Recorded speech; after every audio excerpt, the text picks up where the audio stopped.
Welcome to Inside AlliSports if you're watching us right now. And if you're not, you're super stupid. Open your eyes. And if you want to see even more, then don't forget to subscribe to Inside AlliSports and all the shows on the AlliSports channel. And especially make sure you like this show. Yeah, while you're there, you could like me. I'll reward you. I'm Pat Parnell. Nice personal plug there, Pat. I need love. Okay. And I'm Alex Curry. The top men and women's pro surfers faced off in Western Australia, taking on some powerful, challenging surf at the Telstra Drug Aware Pro in Margaret River.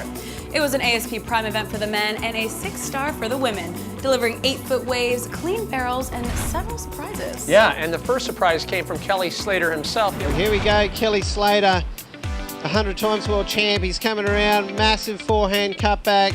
He's going to look for a huge turn right here, and wow. The 11-time world champion went up against 2008 Margaret River champion Tom Whitaker in the early heats, but couldn't match Whitaker's solid vertical maneuvers. Huge vertical snap right there. He comes down in the sauce, and he's going to get his third. Is he?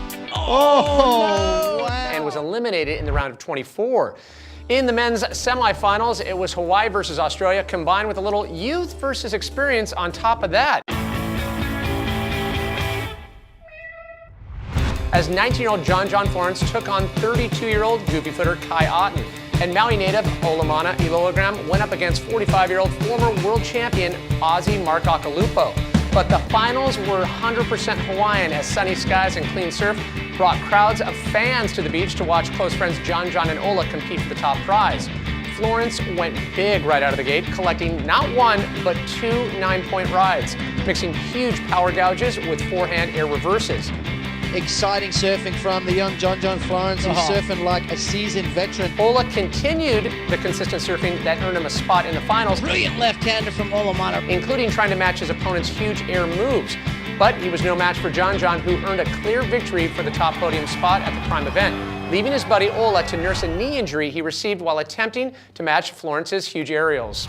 Now, on the women's side, there were also some surprises, including Laura Aniver and Steph Gilmore being eliminated in the quarterfinals.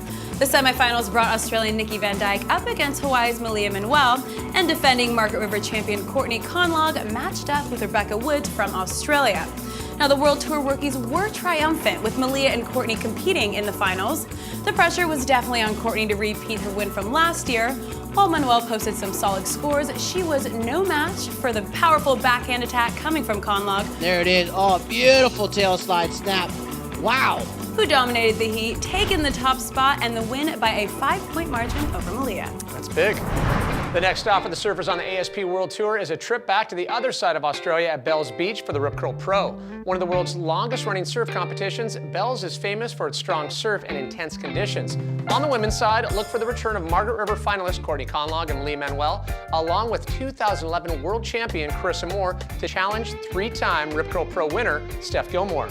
And for the guys, Taj Bro is ready to stake his claim at Bells, but not without some tough competition in the name of 2-time world champion Mick Fanning, as well as double Rip Curl Pro winner Joel Parkinson. Add Gabriel Medina and Julian Wilson into the mix, and some guy named Kelly Slater. No, Slater guy's good. Yeah. And you've got an event that nobody is going to want to miss.